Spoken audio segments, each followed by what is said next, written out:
hearing.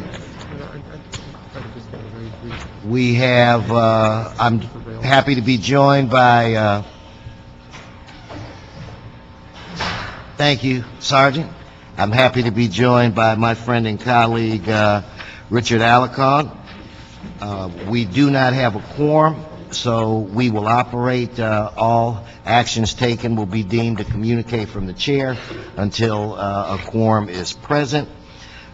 With that said, I have public comment on a specific item. I don't have any general public comment, so let's go to the consent calendar. Those will be items 1 through 3. If you could read item 1. CRA and CAO report relative to executing an amended and restated loan agreement with 5555 Hollywood LP to reflect changes in financing sources and to modify previously approved affordability levels of the units in an affordable senior housing development. Okay, then on item 1, we will adopt the CAO's report as a communique from the chair. Item 2. LAHD report and CAO report relative to its loan portfolio performance for program years 2002 to 2003 through 2008-9. Okay, on item 2, we will adopt the CAO's report as well. That brings us to item 3. Motion Wesson Reyes relative to designating the United Auto Workers Labor Employment and Training Corporation as the subrecipient for $225,000 in Program Year 35 Community Development Block Grant funding to implement the Green Retrofit Academy. Mr. City Attorney, what is your recommendation? What should we do on this? I think since the motion was introduced by the esteemed chair, we should... Could you say that again and a little louder? I said since the motion was introduced by the esteemed chair of the committee, I would recommend approval. You're a good attorney, so on your advice, we will adopt that motion. These 3 items will be deemed communiques from the chair until we get another member of this committee.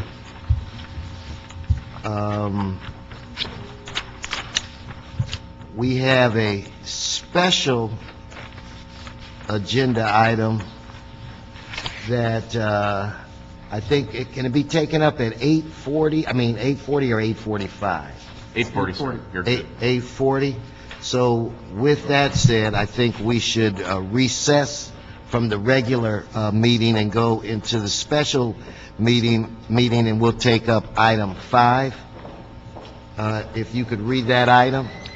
CRA report and resolution relative to executing amendments to the pre-development loan agreement and disposition and development agreement and entering into an amended and restated ground lease with Villas at Gower LP to provide 2 22-year extension options to extend the lease term and amend other provisions of the ground lease for the permanent supportive housing development at 1726 North Gower Street in the Hollywood redevelopment project area. Okay, now it's my understanding there's an amendment. You want to specifically state what how the amendment reads? That's correct. Amend the requested actions to include authority for the CEO or designee of the CRA to modify and execute the subordination and non-disturbance agreement to reflect certain deal revisions to the standard CRA LA language. Okay, seeing and hearing no questions or concern from the committee or the public where it relates to this item 5, we'll adopt the CRA report and the resolution as amended. With that, Mr. City Attorney, I'd like for us to return to the regular I would meeting. recommend that instead of that we recess the special meeting so that if we get a quorum, you can go back into the special meeting and get a committee recommendation. So that's what we'll do. We'll recess the special meeting, go back into the regular meeting, and hopefully in the next few minutes we will have a quorum. That brings us to item 4. You can read that item. LAHD and CLA reports relative to technical amendments to the rent stabilization ordinance and the housing code. Okay. Before I call the cards to speak on this item, I think we want the department people to come forward. It is my understanding that they have some amendments that might help lower the temperature of some of the individuals that have a problem with it. So we'll do this first, and then we'll take comment from the public. Mr. City Attorney, we've been joined by Ms. Perry, so we do have a quorum.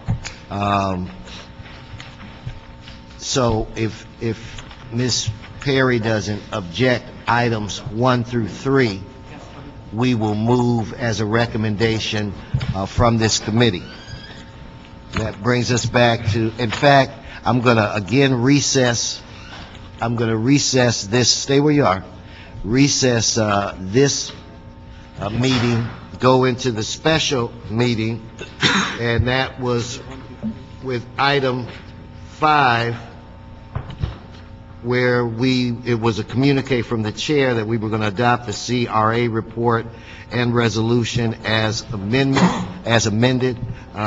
Since we do have a quorum at this point in time, we can just move that item as a committee recommendation. So again, we will adjourn the special meeting, return to the regular meeting, and with that said, Department, if you could begin your presentation.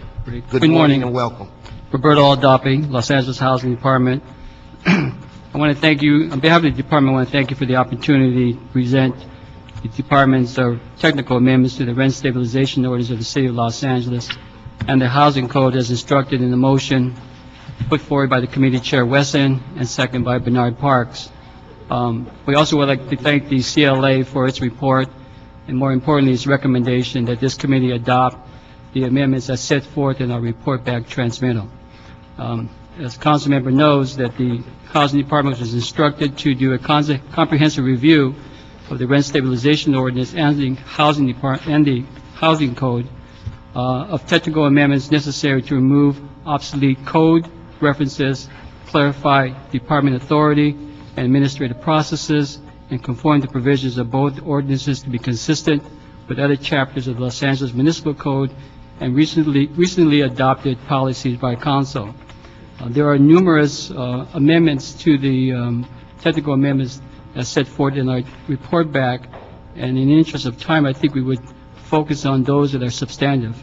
Please. And I would turn it over to my associate Hakamotozai to address those issues. Good morning, council members. Hakamotozai, LA Housing Department.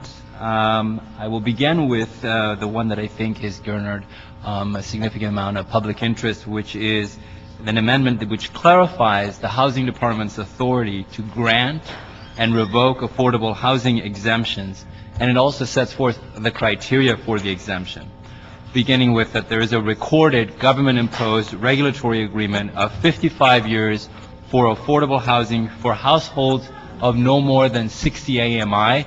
That's the affordability level that was set by this council in the residential hotel ordinance, and we conform this amendment to that specific maximum.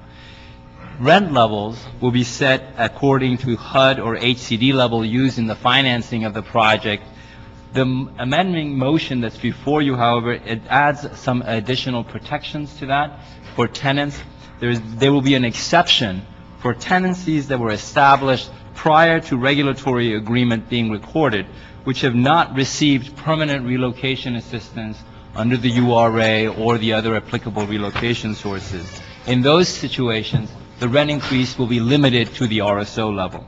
In addition, the amending motion that's before you requires that the projects comply with the tenant habitability program ordinance that's in the second article of the rent stabilization ordinance. This specific exemption criteria also says that evictions will be limited to the rent stabilization ordinance. It adds a ground for eviction, conversion to affordable housing project, and it says that if there is a failure by the developer to record the agreement within 6 months of filing the exemption, if the deal falls through essentially, then the tenants get the right of return at the old RSO rent. The relocation assistance will be based on the URA or the California Relocation Assistance statute, whichever is applicable based on the funding source. Usually this is significantly higher than the RSO amount. However, our proposal also says that the RSO relocation amounts will be the floor. That's the basis and the basics of that specific clarifying amendment that's before you.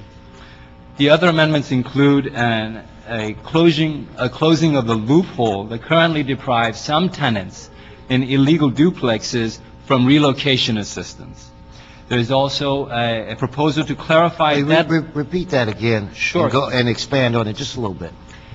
If you have an illegally converted duplex, meaning if there was a single-family home that an owner split into two and made into two units without ever getting the permits for that, and one of the enforcement agencies of the city goes out there, be it building and safety or the housing department, and issues an order that the owner abate that violation and obtain the permits or to return it to its approved use. And what the owner decides to do is to evict one of the households. That then allows the owner, under current law, to turn around and evict the remaining tenant without providing relocation assistance. This proposal resolves that problem and requires the owner to provide relocation assistance to either of those, to both of those households, if the route they choose to abate the violation is by reverting to its original use, as opposed to doing the legwork necessary to get the current use approved through the Department of Building and Safety and Planning. So would this include garages that were illegally converted Usually, into some if you kind have a house and a garage, and you have therefore two housing accommodations under the RSO, that if they want to, that should already be handled by the current law. The current law's gap or loophole comes up when it's one structure Okay. that's been divided. Okay. Go on, Mr. Allen. In the case of a garage, since you have two units essentially, even though one of them is illegal, it's still an accommodation under the government code. When you have two garages, if the owner wants to abate the violation by turning the garage back, they are, under the current RSO provisions, required to pay relocation assistance to the tenant who unwittingly was living in that illegal unit. Continue. All right. The next ordinance proposal is to clarify the deadline for landlords to impose rent increase for additional tenants. We also are proposing to provide administrative hearings for all tenant relocation assistance eligibility disputes under the current law. Those are now only limited to those disputes based on income. We are also proposing to standardize the delinquent fee provisions of the rent stabilization ordinance and the housing code. As council members, you know, what the housing department does is it issues a joint bill at the beginning of the calendar year, and this standardizes the delinquent fee provisions that apply between the two different parts of the municipal code. There's also a proposal to clarify the housing department's authority to withhold processing of rent adjustment applications when the landlord has not paid outstanding RSO and SCEP fees. There's a proposal to clarify the applicability of the rent stabilization ordinance to properties built when the city didn't issue C of Os for certain types of buildings, and it provides for use of relevant documentation, including permit history, to determine the applicability of the RSO to a property. There's essentially a user-accessible reorganization of the vacancy control and decontrol provisions of the RSO. We also have a proposal to conform the definition of dwelling unit in the housing code to the zoning code, thereby clarifying that the housing code's jurisdiction applies to rented units in properties with two or more units in accordance with the original scope of the SCEP program. And we also have proposals to delete obsolete code references that exist in both the rent stabilization ordinance and the housing code. Thank you. Now we'll go to public comment, and then I'll afford the members the opportunity to ask any questions that they have. We'll start off, would you want to propose the amendments now? Yeah. Why don't you go ahead, Mr. Alacon? I think these are friendly amendments, but they further clarify some of the either conflicts in the current language, or improve on the recommendations of department. So the first one is under 2A, actually under provision X, clarification of RSO to clearly delineate when a unit is decontrolled. 2A, I'm proposing an amendment that the rental unit is vacated as a result of termination of the Housing Assistance Program payment contract between the landlord and the Housing Authority of the City of Los Angeles because of the landlord's failure to comply with their contractual obligations or the law. Currently, the language is inconsistent with the law. It gives the implication that the landlord can terminate Section 108 voucher. And this would clarify that. The second recommendation under Section V is relative to clarification, department authority, and administrative processes for affordable housing exemptions from the rent stabilization ordinance. This would direct LAHD to add language dealing with protections for tenants from rent increases in tax credit buildings. This has to do with the exemptions for tax credit buildings are broad, and what we need to do is tighten them up a little bit so that people who are in those buildings are not subject to egregious rent increases. But we're asking the department to come back with language on that.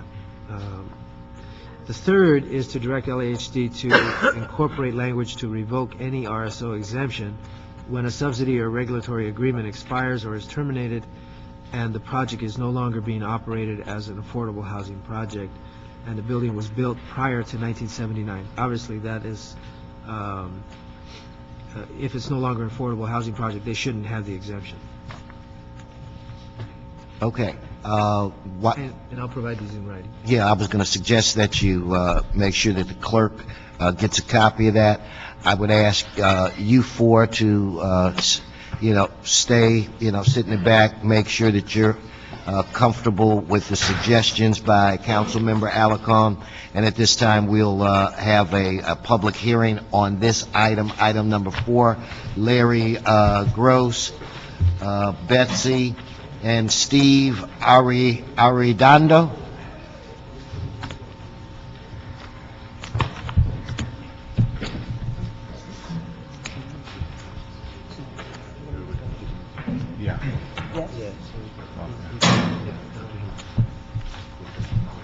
Just wait a second, Larry, till things kind of settle down so we can hear you.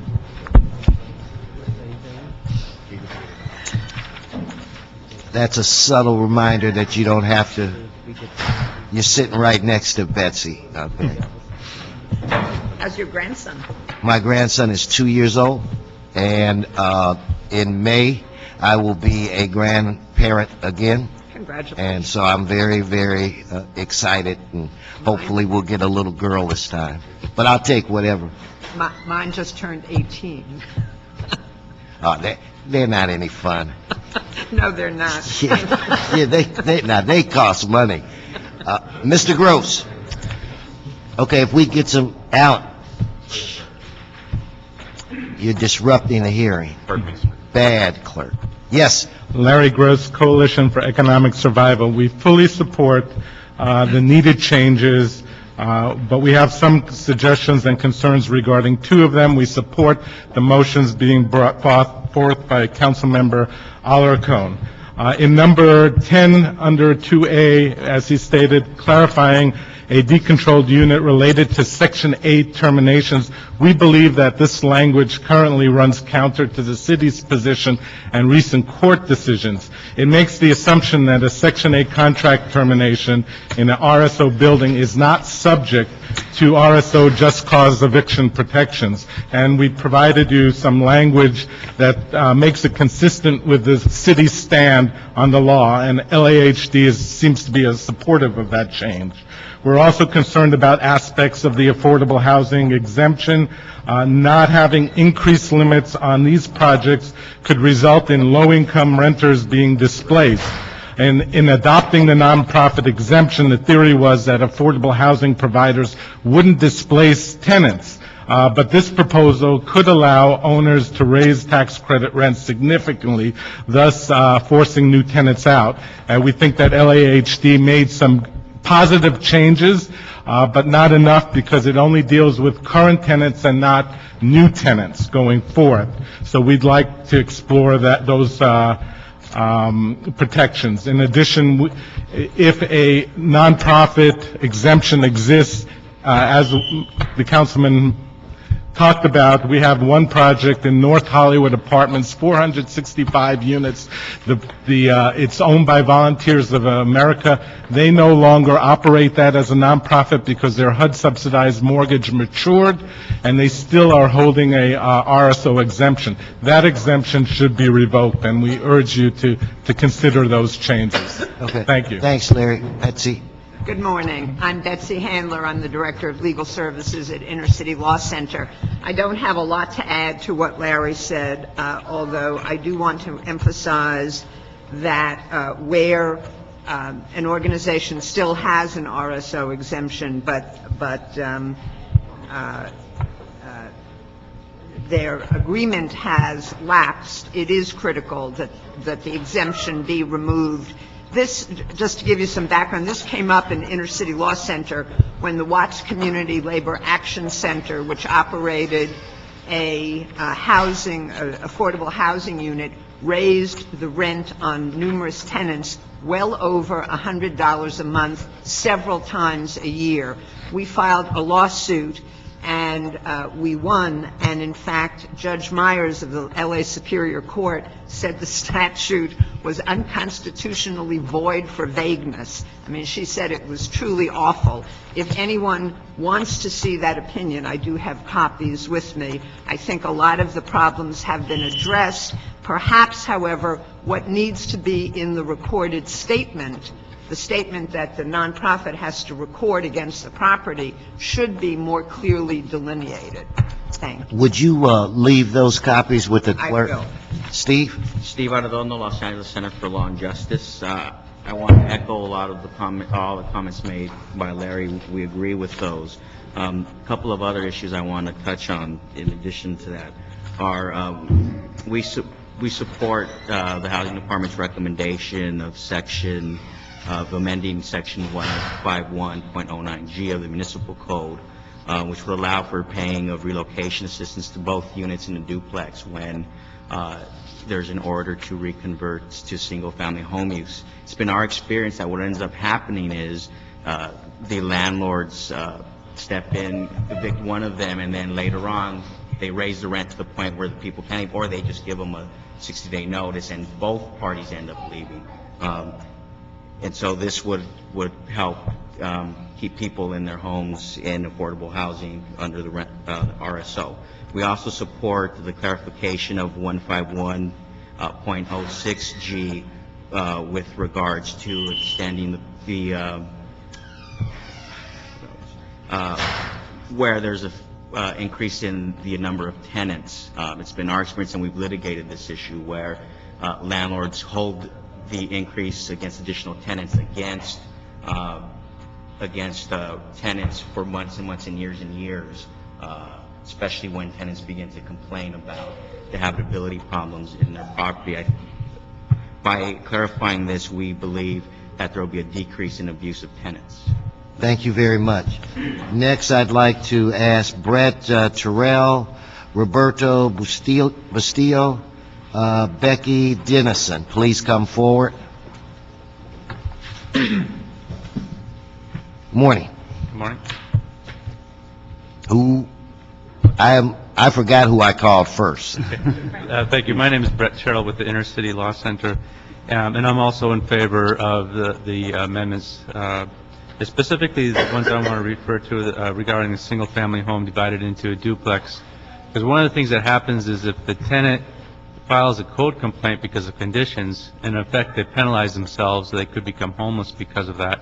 It also sets up an unequal situation where one family gets relocation assistance, the other family becomes homeless without any assistance. And so that needs to be rectified. And also the clarification of the issue regarding certificate of occupancy when in some of the older buildings where no certificate of occupancy was ever issued, but the building was built in 1890 or so, technically, those don't come under the RSO because no certificate of occupancy was issued. And it seems the intent of the ordinance was to provide the RSO protections to all the units built before 1978. Thank you. Next.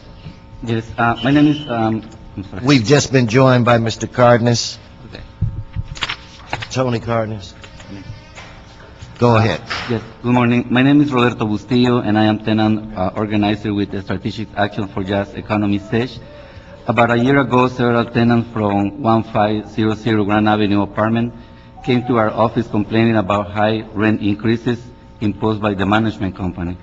The tenants stated that they were happy living in this affordable building, but for their surprise, the rent went up $100 per year.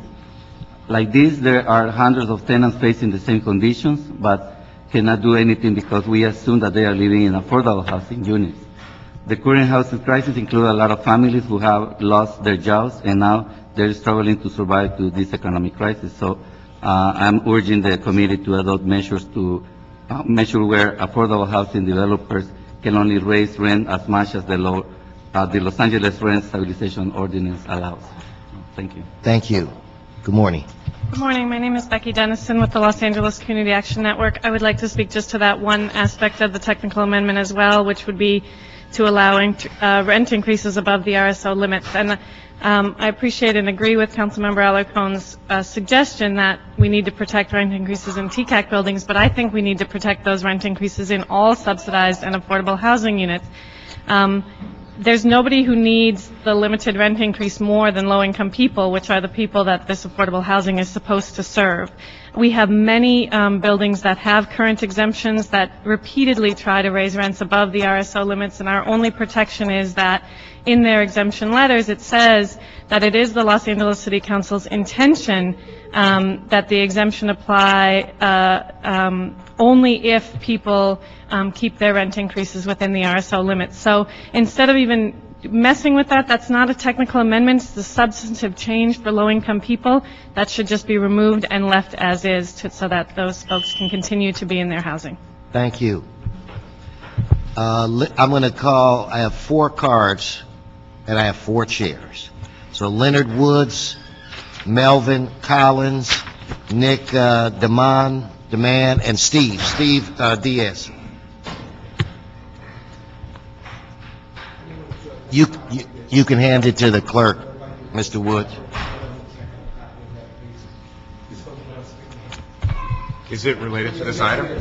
Bribery and border control? Yes, it is. Leonard, I'll wait until he circulates it. So. I'll be last. Oh, okay, you know what, we'll Yeah, just do that. Let's go with Mr. Collins, Melvin Collins. I'm one of the people affected by these amendments that you proposed. My feeling is that although I am a present tenant and may be exempt, that he's getting dangerously close to reaching me.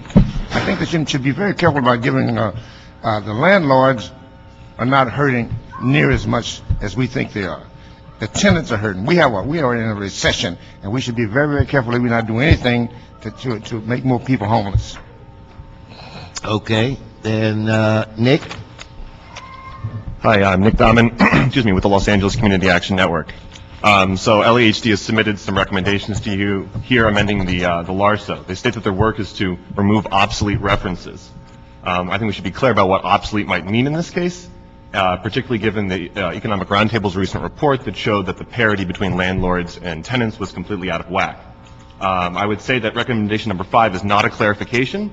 It does not amend, but it actually undermines LARSO and any commitment to producing affordable housing here in the city. 60% of AMI isn't anywhere close to what people can afford, particularly those on fixed incomes.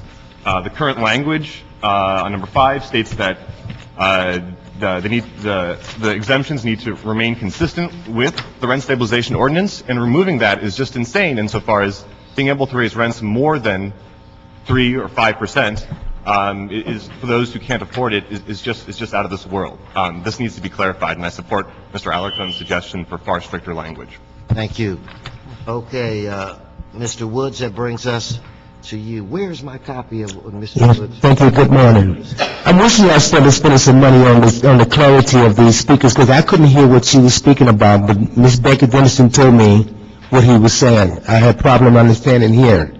But what I want to get down to is that it seems like for some reason you people don't believe people's going to get older and older, and as they get older, they're not going to get richer and richer.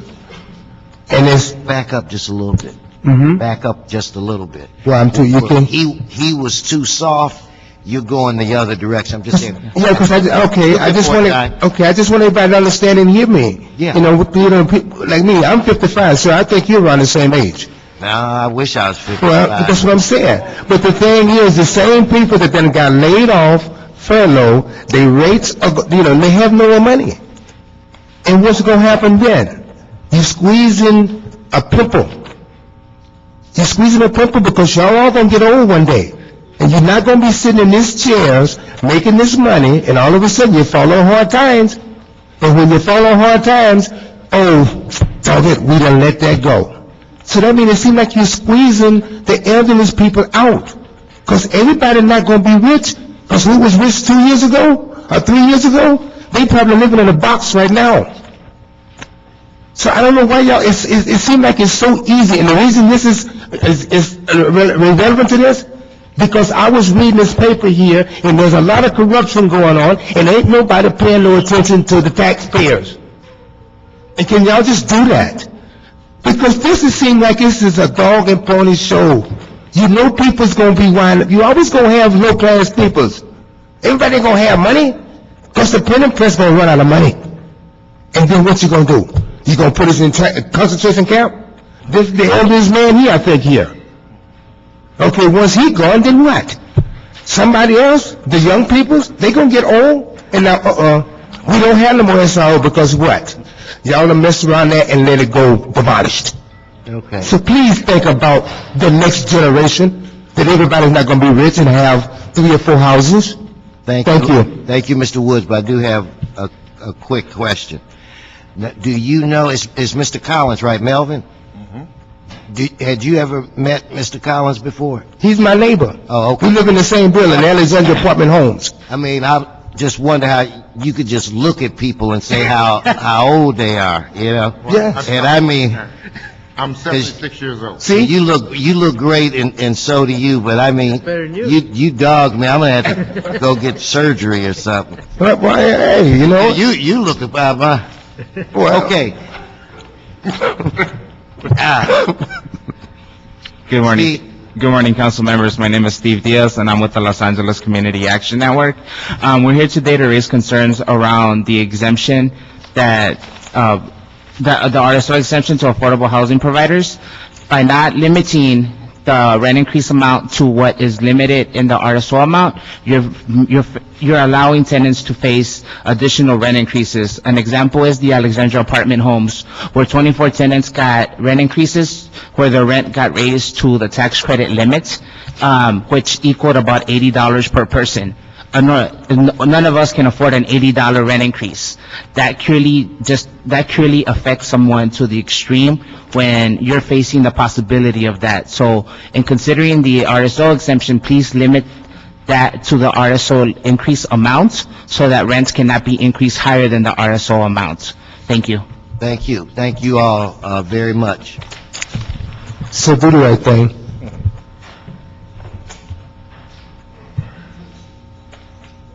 Okay, I want the department representatives to come back up, if you would.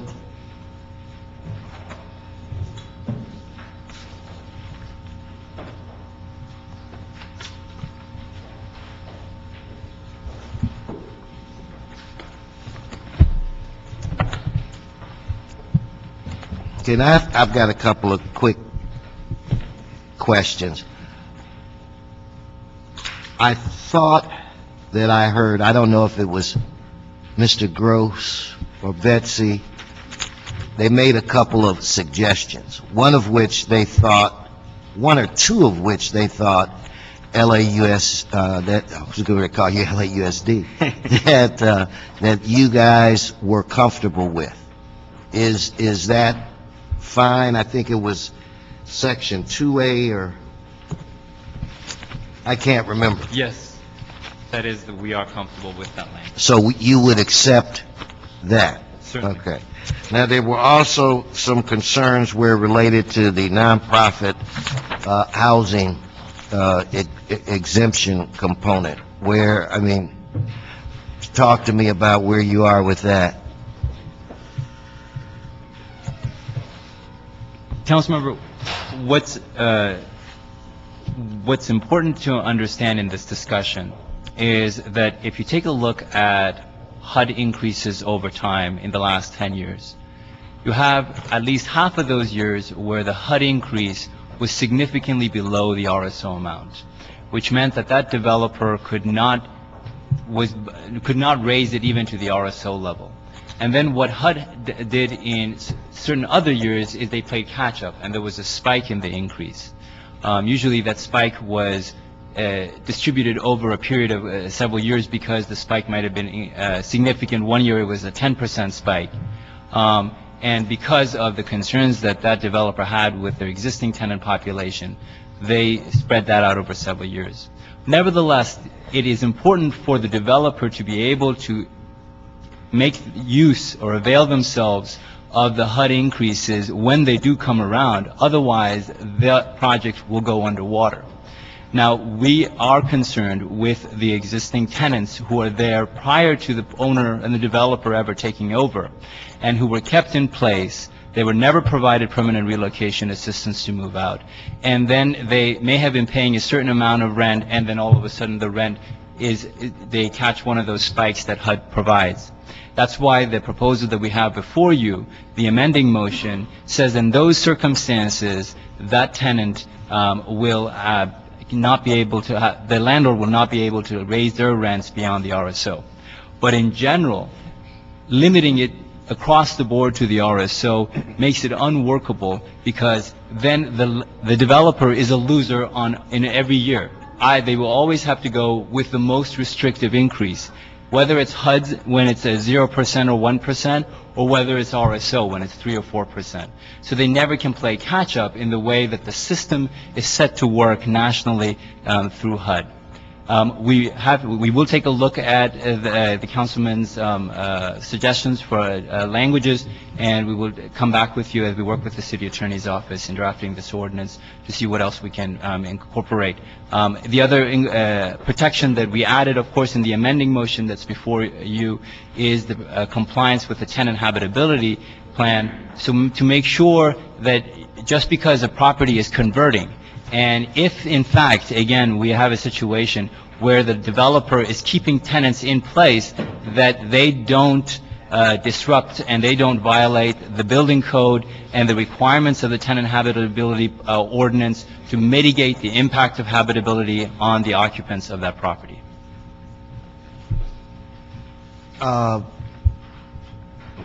Was Nick who brought up, was that section? Recommendation 5, Section 5? I had it, and then I turned the page, so Yeah. it was Recommendation 5 or Section 5? Recommendation 5. Okay. What were your thoughts on that?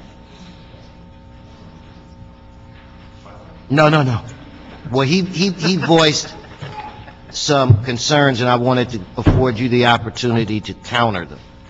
I apologize, Councilman Weston. I was speaking with the Councilman Alarcon's staff, I believe, when that individual was speaking, so I'm not sure of the specifics that was raised. But in general, the gist of the concerns that have been raised by the tenant advocates with regards to Recommendation 5 has to do with, at this point, has to do with making the rents only increase to the RSO levels in each and every case, whether it's a new tenant who moves in or whether it's a tenant that was already there.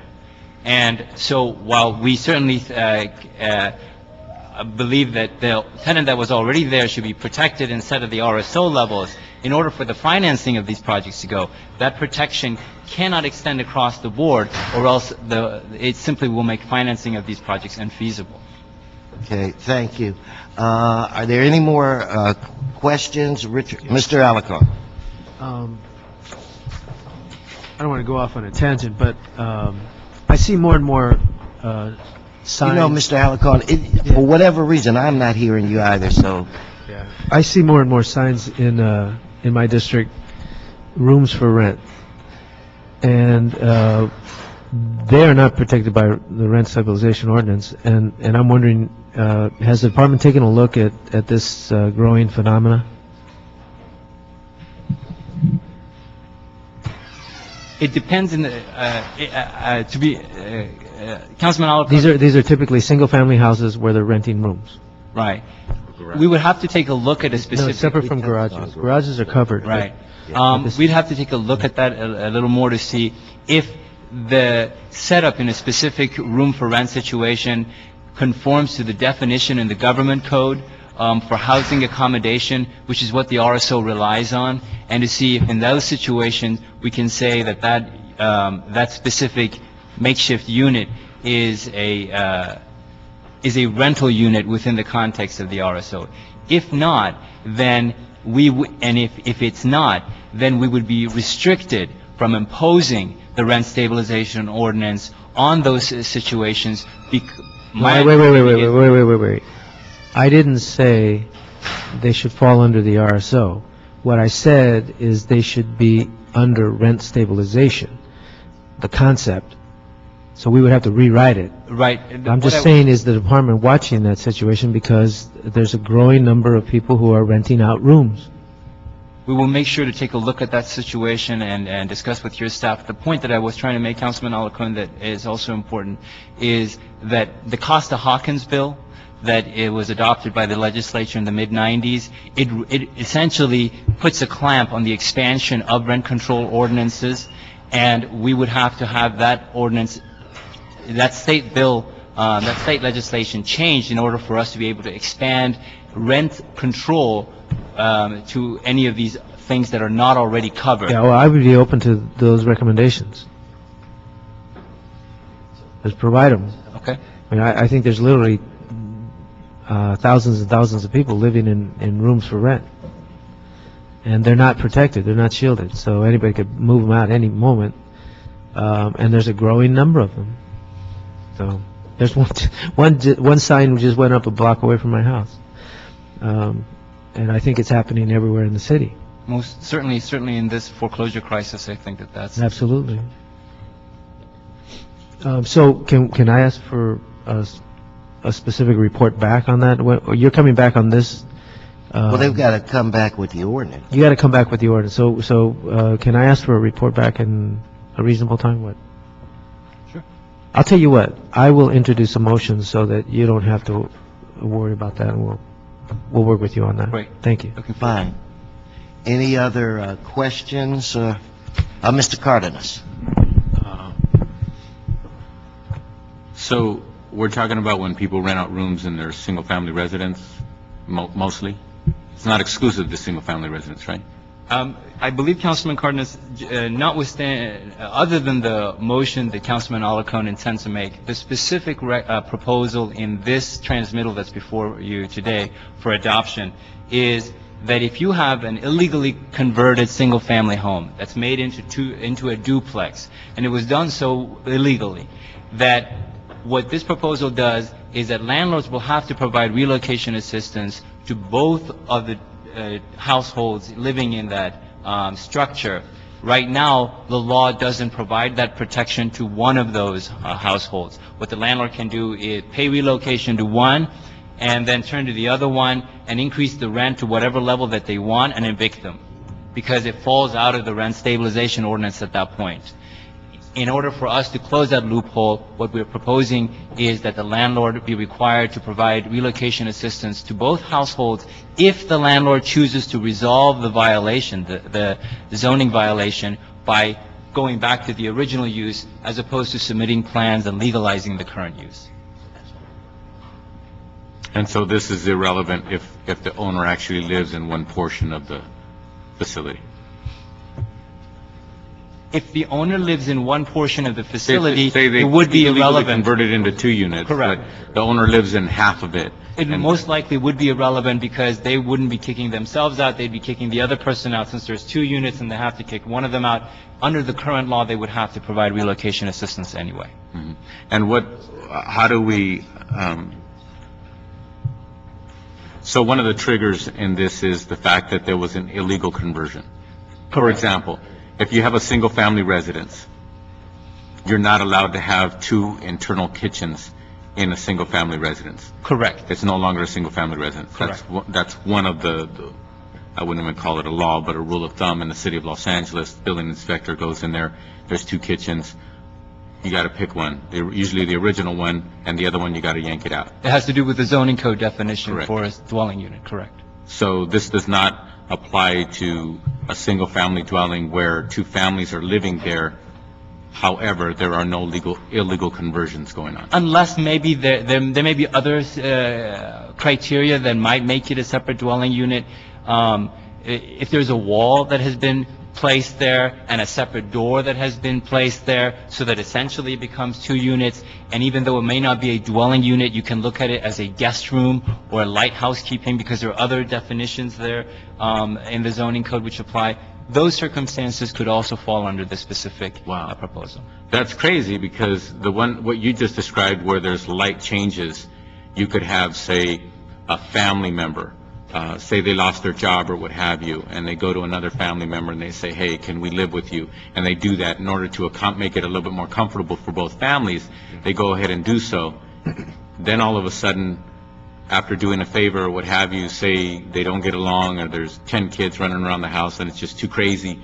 They say, hey, Joe, we helped you out for 6 months, but you got to go, please. This is getting too crazy. It's affecting our relationship. It doesn't seem like we're family anymore. We're at each other's throats. Can you please leave now? In that situation, this might trigger? Well, in the situation that you're talking about, remember, the underlying issue is a building code violation. So yeah, but you just described the light change. They say they didn't do a kitchen, say they didn't do another bathroom or what have you. But it is a building violation because they put up a wall without a permit. Well, they can remove the wall. So the remedy could be that they remove the wall, bring it back to code, and then the Correct. compensation for them moving out is not an issue. Correct, Councilman Congregas, excuse me for interrupting. The trigger in this situation is not the abatement of the violation. It's that the landlord decides to abate the violation by evicting one of the tenants. If they decide to evict one of the tenants in that circumstance, that's what requires them to provide relocation assistance to both tenants in this illegally converted single-family home. Yeah, the one thing that I hope that we're not hindering is that people actually help each other out. That they extend a hand, they extend help or what have you in that situation that's very, very common. During this foreclosure situation and people losing their jobs and unemployment the way it is, there's a lot of families out there who are, living with other family now and doubling up in one unit just to get by. I would hate to see ourselves hinder that good family that actually extended themselves and tried it out and saw how long that they could, live together to help the other family out and then end up having to evict them and then find out that they're now having to pay penalties because of that. Right. Now, I just want to be clear that this is a very specific scenario that we're talking about. It's not about helping a family member out. It's about taking a house and essentially making it into 2 units and then deciding that the way that you're going to resolve the violation there is by kicking someone out. And in that circumstance, if you kick one person out, what this proposal says is, and you provide relocation to that one person, you don't leave the other tenant household in the dark and turn around and say, well, you have to leave now, and we're not going to provide you any relocation. That's the circumstance that this specific proposal is addressing. Thank you. Okay.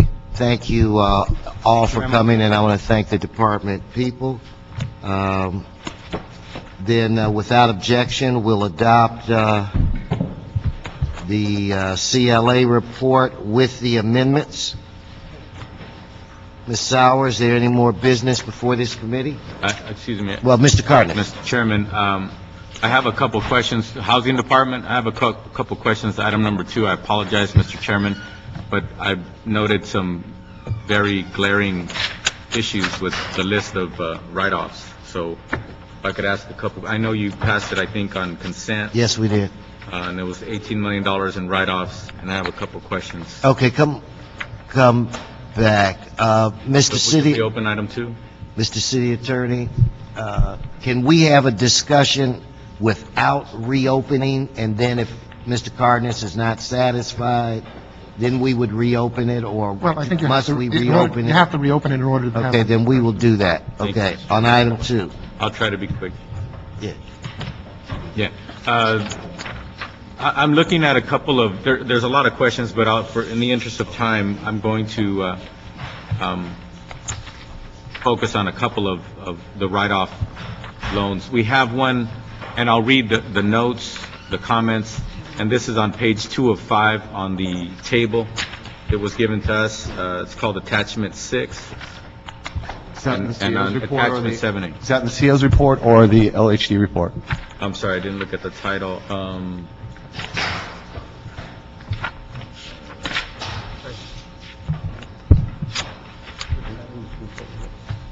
Yeah, I read the LAHD report. Okay. LAHD report. It says on page 2 of 5. Yes. The title is non-collectible loans to be written off as of March 31st, 2009 by type by PY. Is that attachment 7? Yes, 7A. It's called 7A, that page. Uh-huh. And that's page... 2 of 5. Okay. I'll read real quick. Which borrower is it? 4, 5. Third-party foreclosure, it says, type of write-off, borrower. It's called Hancock Terrace. About 5 items down, 6 items down. See it? No, I don't.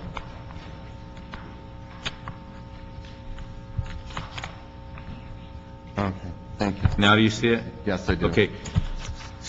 On the comments to the right, CDD made non-interest-bearing loan to borrower in 1986. The senior lender foreclosed in April of 1995, wiping out the city's lien. This is the thing that caught my attention. Because the loan was not entered into LAHD's system until July 2008, there is no record that a notice of default or trustee's sale notice was received by LAHD. As a result, we wrote off $668,000 and change. Now, if you go to the bottom of that page, to the Pico and Associates Kaplan, 2 items down. Yes. I'll read the comments as well. Third-party foreclosure in 1997, LAHD had no prior knowledge of the sale. Foreclosure evidenced by trustee's deed upon sale recorded as instrument number 97-whatever in the amount of $620,000, $118,000, LAHD's loan was wiped out. And therefore, we lost $401,844. What do those two things say? Does it say that we have some internal issues on keeping our records, or what happened in those two cases? Okay. Previously, housing was under CDD. We found that loans made by CDD were not entered into the loan servicing system. We did not know that they existed. It wasn't actually until later, when we started getting payoff requests, we found out that these loans existed. It was under another department in an earlier year, a decade earlier. The attitude toward accurately recording these in CDD was not very high. LHD records these, makes sure that every loan it makes is recorded in the system. Other issues that occur is that in order to get notice, we are depending on the trustee to provide us notice per certified mail. That is a requirement of the civil code. Okay, so the bottom line is, my question to you is, have we solved those problems? I believe we have. Of not knowing that we actually have money out there that we loaned out? I believe we have. How are you going to prove to us that you've solved that problem? Part of the audit from the Comptroller's office found that there were loans, there were receivables out there that were not credited to any loans. We went back and we found many of those loans. The receivable that was, I believe right now that we're unable to fined, I think, $86,000. Okay, look, when there's an audit done, that does not solve the problem. It identifies issues. Right, and we So, went back and did a reconciliation. What I want your office to do is come to my office and explain to me how we're rectifying these problems. In addition to that, I'd like you to come to my office and explain to me the details on attachment 7B, a couple pages over, 7B. On the top item, it says Hayward Manor. Promissory note amount, $10,434,000. Principal balance to be written off, $10,434,000. And I understand this is all retrospectively. All of these things occurred. There's nothing that this committee can do to get that money back. Those transactions have been recorded. We have noted that we lost a heck of a lot of money. And this is what I want to point out in the comments. Property foreclosed 6302 and sold to Pacific Investments for $5,840,000. LAHD's loan was wiped out. Loan balance of $10,434,100 was to be written off. 525 unit complex. I want to know, when did we make that loan? And what I can't stand is when the city, without thinking about the public's dollars, subordinates, and then all of a sudden when something happens, we guaranteed that we're wiping out our investment. We guaranteed that we're in 5th place, 4th place. When we started off and we lent them $10 million or $400,000, we were in 2nd place. And all of a sudden 3, 5, 6, 7, 9 years later, we find out that we've allowed ourselves to basically write off these loans. We put ourselves in 7th position, 5th position. I want to know what happened in this particular case, that we actually loaned out approximately, give or take, $10 million, and then we lost the whole thing. I want to know details about that transaction. In addition to that, Shakib Simon, about 6 items down, there was a $445,000 loan. We lost $336,000. I want to find out what the heck is going on here. I have a strong feeling that what happened in these cases, and there's a bunch of them, $668,000 lost out of a $781,000 loan. I have a strong feeling that we have a bad habit of subordinating our loans over and over and over and guaranteeing that there is no equity to cover our investment.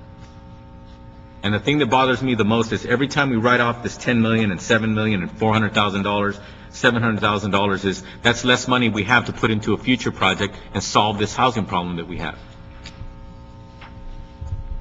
So I would like, and Mr. Chairman, I don't know when we were supposed to hear this on the floor of the council, but I would like to reserve the opportunity for me to notify you and the President that whether or not these questions were answered satisfactorily.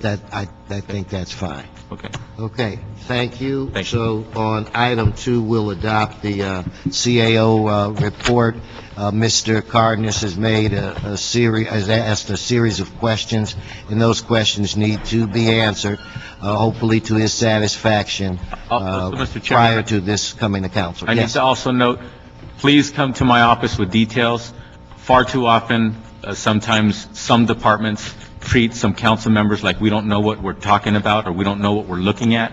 I come out of the real estate industry, so I know about trust deeds and I know about foreclosure sales and things of that nature. So be ready to bring some experts who really know what they're talking about, not giving me broad brush answers.